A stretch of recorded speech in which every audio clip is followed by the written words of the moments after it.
Hey there. So today is kind of a rainy day, and I just got back from some errands, and I thought I might share some things that I picked up today that I thought were pretty cool. And share a couple other things that I've been thinking about for a minute. I don't have any guests today, so if you pop on and you have any questions, that's cool. I'm here to chat. I know it's the middle of a Friday, so most of you are probably working. now that we're starting to go back to workplaces and such. Even if we are working from home, we're probably working. So anyway, without further ado, I wanted to show you a dice tray that I picked up today. It's by Norse Foundry. So I picked that up at Farbo Co., which is the downtown General Nerdity here in Lancaster. It's a super cool gaming store. I'm putting the link in the chat as we speak. And you know what? I think I'm going to do a little bit of a scrolling ticker for it too. That way you will see it. But their website is pretty easy. It's called Farbo Co., and you will be able to find them at farboco.com. So let's get that in there. And oh, let's do that. That's nice. There we go. Yeah, let's do that. Anyway, I really like Farbo Co., partly because it's a really cool game store. It's local. I think it's great to be able to take care of local game shops whenever we can. And let's do, yeah. So that link should be coming across the screen now. farboco.com. Anyway, I was in there today to pick up some dice because it has been a bit, and I also picked up a dice tray. So this particular dice tray is the Tray of Holding by Norse Foundry, and the box is kind of fun. Anyway, this one has a foil purple dragon on the cover, which is kind of fun. Well, the lid, actually, because it's a dice tray. But it also doubles as dice storage, which is nice. Because for those of you who have been watching my live streaming hijinks, I was doing some live streaming with Michael and Volgamut as part of Tankards and Taverns on Tuesday nights.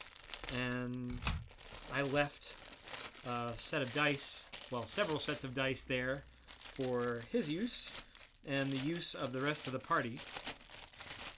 So I had been without a dice bag and most of my dice for a moment. So I don't know if you can see this. Here we go. Let's do one of these. There we are. So as you can see, there's a nice foil dragon on the lid of this. And the lid is pretty satisfying.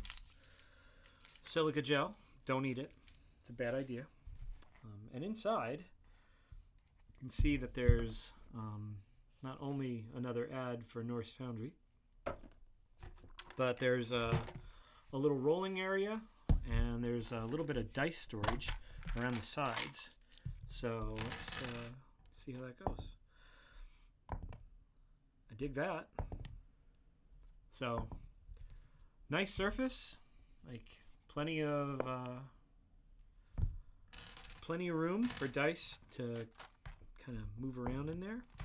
And the owner, James, told me that you can actually fit 4 complete sets of polyhedral dice, which is super helpful because I know most of us don't roll with one single set. So I'm pretty excited about that. I was actually in the shop today because I needed to get some new D10s. I've been playing Legend of the Five Rings again for the last couple months with some friends. And for those of you who don't know, that is a D10 system. So those are the only dice that you roll, and it's a lot of roll however many dice and keep however many dice. So it's easy to run out if you only have a few. So it's kind of cool to get some dice for that. And I'm sort of organizing as I go because it's nice to have an organized storage area. But anyway, this is one of the Nat 21 Adventures dice that Paulo gave us, Michael and I, when we were still at Sherwood doing Garden of Mutual. I did Garden of Mutual Delights there a few times, but Mostly that was about taverns and tankards that the dice was happening. Anyway, I got a nice set of 6 D10s. There's some different colors, so you can set up percentile dice, like a high-low deal. And these are made by Roll Initiative. So they're kind of nice, pretty satisfying, a little oversized, nice big numbers, so they're easy to see. So set those up. They're a little oversized, but they still fit just fine in the sides of my exciting new dice tray. So I should be good to go for tonight. Keep all my dice nice and organized. Keep all my D10s together. Stoked on that. And you can also use the lid for another dice tray. So since House Elf 1 is usually with me for these games, we'll both have dice trays and don't have to worry about tracing dice all over the desk, which is kind of nice. So anyway, I'm looking forward to that. Tonight we're picking up at the end of a pretty big battle in our game. So it should be pretty cool. I'm excited because there's some pretty big character development that is going to happen. And I think based on how the battle went, there's a good chance that some of the characters are going to find themselves probably better friends than when it started. So nothing bonds like battling hordes of goblins. Anyway, I wanted to share a little bit about a book called Trail of Lightning by Rebecca Roanhorse. And I'm going to put that up on the screen as well. I read this book a couple weeks ago, and I really liked it. A quick plot synopsis. There is a young woman who finds herself in the midst of a terrible crisis. So her name is Maggie Hosky, and Maggie is pretty amazing because she's got some ancestral powers, and she's a monster hunter. So it's a pretty cool world that Rebecca Roanhorse has built. It actually takes place after a horrible climate catastrophe where most of the U.S. is underwater. And the Navajo are once again surviving and thriving because a lot of things are working out for them, partly because of the elevation where they were at, and partly because ancestral magics have kind of woken up again.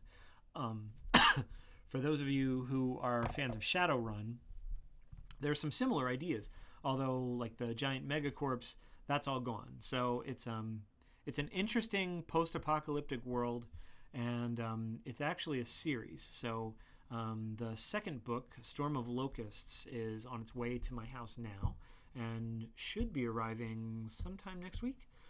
And I'll probably talk a little bit about that when it comes out. But Maggie Hosky is a great character. She has her flaws, and she also has a lot of heroicism. And if you're looking for a series to read that is really excellent storytelling and is telling things from pardon me, let me have a drink of water. And is telling a story from a First Peoples perspective. It's a great story. So highly recommend it. You can find it at local booksellers. Go there first.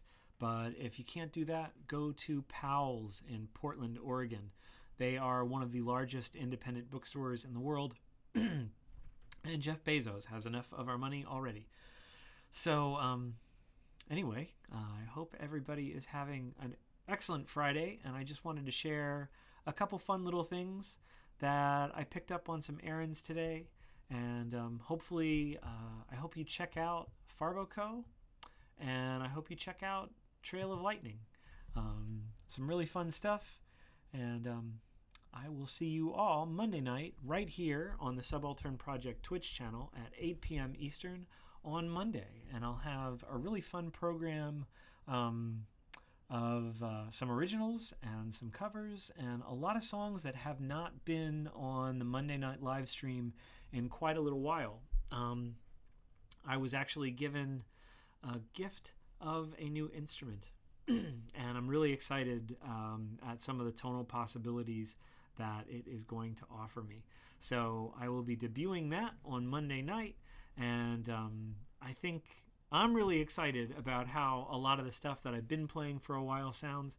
I'm really excited about the way some of the songs sound that I haven't played at all. So tune in right here, Monday night at 8 p.m. Eastern. Until then, see you next time. Thanks, friends.